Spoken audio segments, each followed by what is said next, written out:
நம்மளுடைய மீனவர்கள் குறிப்பாக ராமேஸ்வரம் பகுதியில் மீன் பிடிக்கிற மீனவர்கள் வந்து துப்பாக்கியால் சுடப்பட்டு நிறைய சித்திரவதைகளுக்கு ஆளாகப்பட்டு வர்றாங்க.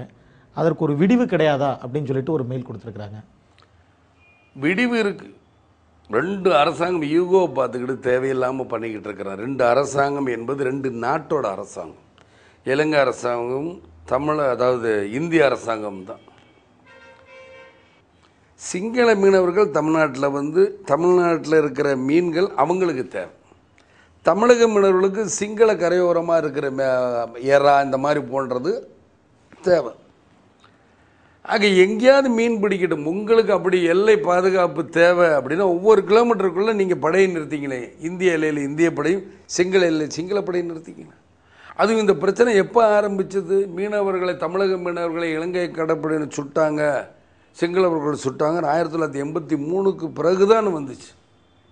அப்போ அந்த பிரச்சனை இப்போ எதுவுமே இல்லைங்க போகும்போது ரெண்டு அரசாங்கம் பேசி மீனை யார் எங்களாலும் பிடிச்சிக்கலாம். இந்த பிரச்சனைக்கே வழி கிடையாது.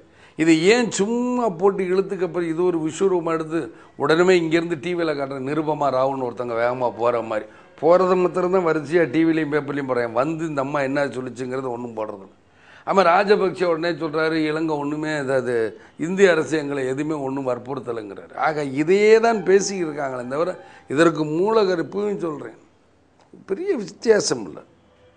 தனுஷ்கோடியிலேருந்து பார்த்தீங்கன்னா நான் சத்திரியன் படம் பண்ணும்போது வெடிக்கிறதே நான் பார்த்தேன். கண்ணு முன்னாடி ஒரு ஃபயரிங் எப்படி தீபாவளி மத்தா பிடிக்கிற மாதிரி வெடிச்சிக்கிட்டு இருக்கு தெரியுது. அப்போ அந்த வித்தியாசத்தில் என்ன மீன் பிடிக்கிற எல்லையை பிரிச்சுக்கிட்டு இருக்கீங்க? பிரிக்காதீங்க. ரெண்டு மீனவர்களும் சுமூகமாக இருக்கட்டும். தமிழக மீனவர்கள் சுமூகமாக போய் பிடிக்கட்டுமே. ஏன் இது அதே மாதிரி சிங்கள மீனவர்கள் இங்கே வந்து பிடிக்கட்டுமே? எதற்காக இந்த பிரச்சனை? எல்லையோர பாதுகாப்பு ரெண்டு நாடு நீங்கள் நினச்சிங்கன்னா வச்சுக்கோங்க. ஒவ்வொரு கிலோமீட்டருக்குள்ளே வச்சுக்கோங்க.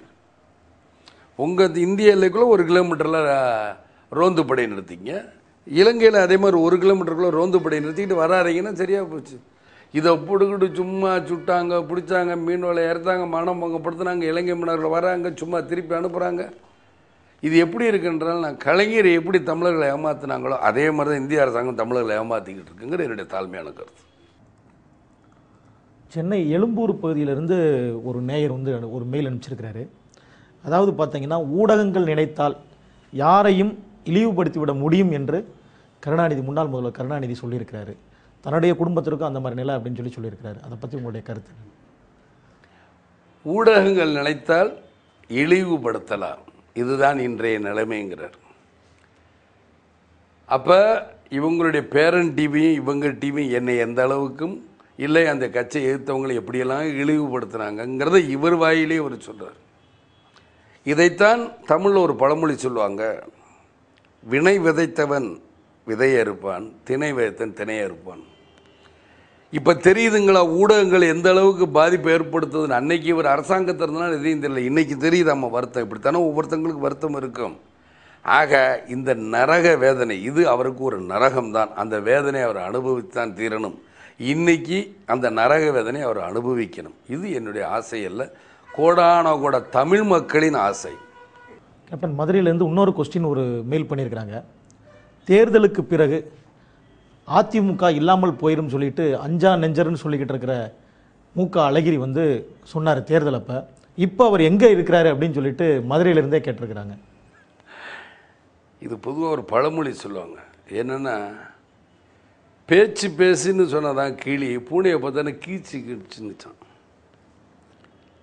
அது மாதிரி இவர் ஆட்சியில் இருந்தால் கத்துவார். இருக்கிற ரவுடிகளெல்லாம் கூப்பிட்டு பக்கத்தில் வச்சுட்டு ஆய்வும்பார்.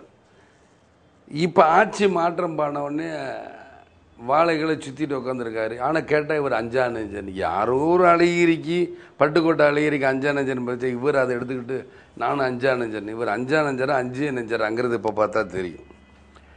அதே மாதிரி இவர் அஞ்சா நெஞ்சன் சொல்லிட்டு இருக்க ஒரு அதிகாரி அடித்தோம் முன்ஜாமீன் கேட்டு போனவர் தான் அந்த அழகிரி. அதனால் அஞ்சா நெஞ்சன் என்கிட்ட சொல்லாதீங்க. என்ன அஞ்சா நெஞ்சன்? இவர் எந்த இதுக்கு அஞ்சா நெஞ்சன் கிடையாது, ஒன்றும் கிடையாது. இப்போ தயா சைபர் பார்க்குன்னு ஒன்று இருக்குது, தயா சைபர் பார்க். ஏன்னா என்கிட்ட பேப்பர் இருக்குது. தயா சைபர் பார்க்குன்னு ஒரு பில்டிங் கட்டியிருக்காரு. அதை வந்து 2007 அதோட மூலதனம் வந்து 2 கோடி ரூபா. 2009 பேங்க் அக்கௌண்ட்டில் சுமார் 850 கோடி வரைக்கும் அவர் சொல்லியிருக்கார். மொத்த சொத்து கணக்கு 980 கோடி வரைக்கும் சொல்லியிருக்கு. இதை நான் சொல்ல ஒரு பத்திரிக்கை சொல்லுது. இப்போ இந்த தயா சைபர் பார்க்குங்கிறது மதுரையில் மாட்டுத்தாவணின்னு சொல்லுவாங்க, எதிர்த்தாப்புல பல மாடி கட்டடத்தில் இருக்கான். இதுவும் ஒரு பத்திரிகையில் வந்து செய்தி. உண்மையிலே எல்லோரும் அங்கே மதுரையில் பார்க்குற மக்களும் சொல்லுவாங்க, ஆமாம் பல மாடி கட்டடத்தில் இருக்குன்னு. இது ஒருவேளை இவ்வளோ காசும் 2G ஸ்பெக்ட்ரம் ஊழலில் வந்ததா, இல்லை மதுரையை சுற்றி இவருக்கு வந்து ஏரியா கொடுத்தாங்களே, தென் மாவட்ட அமைப்பு செயல், அந்த ஏரியாவில் பறித்த நில அபகரிப்பு சொத்தான்னு எனக்கு தெரியாது. இதை சிபிஐயும் தமிழக அரசு விசாரித்தா உண்மை வெளியே வருங்கிறது என்னுடைய தலைமையான கருத்து. மக்கள் கேள்விக்கு கேப்டன் பதில் என்ற நிகழ்ச்சியில் நீங்கள் எல்லாம் மின்னஞ்சல் மூலியமாக கேட்ட பல்வேறு கேள்விகளுக்கு கேப்டன் அவர்கள் பதில் கொடுத்துருக்குறாங்க. கேப்டன் அவர்களுக்கு நமது நேயர்கள் சார்பாகவும் கேப்டன் டிவி சார்பாகவும் நன்றியை தெரிவித்துக் கொள்கிறோம். நன்றி சார். தமிழக மக்களுக்கு நெஞ்சார்ந்த நன்றி.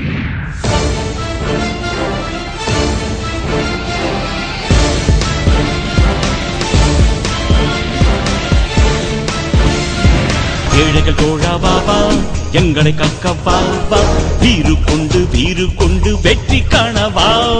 புத்தன் காந்தி இயேசு எல்லாம் இணைந்த இதயம் கொண்டவன், அநீதி அழித்து நீதி காக்க புதிய உதயம் கண்டவன்.